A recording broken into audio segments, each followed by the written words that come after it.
আসসালামু আলাইকুম, কেমন আছেন সবাই? আশা করি ভালো আছেন। আজকে চলে আসলাম আরেকটি ভিডিও নিয়ে। তো আজকে তৈরি করে দেখাবো ইলিশ ভাপা। নিয়ে নিয়েছি পেঁয়াজ, সরিষা, কাঁচামরিচ। তো মিক্স করে নিব। নিয়ে নিয়েছি ইলিশ মাছ।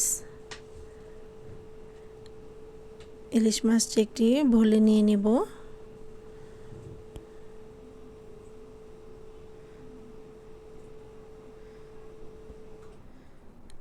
দিয়ে দিব সরষার মিক্স। এখন দিয়ে দেব হলুদ ফাঁকি হাফ চা চামচ, দিয়ে দেব মরিচ ফাঁকি হাফ চা চামচ, আদা বাটা হাফ চা চামচ, পরিমাণ মতো লবণ, আর দিয়ে দেব সরিষার তেল। আপনারা বাসায় এইভাবে বানাবেন, খেতে খুব ভালো লাগবে। দিয়ে আমি ভালো করে মেখে নেব, এপিট উপিট করে, যেন মশলাটা প্রত্যেকটা মাছের গায়ে লেগে যায়। একটা বক্স নিয়ে নিয়েছি, একটি একটি করে বক্সে বসিয়ে দেব।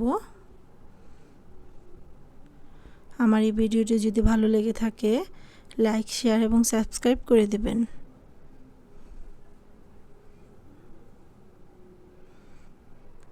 পুরোটা ঢেলে দেব আর দিয়ে দেব সামান্য পানি।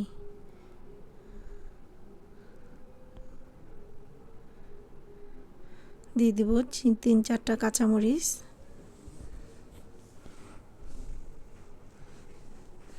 ঢেকে দিলাম।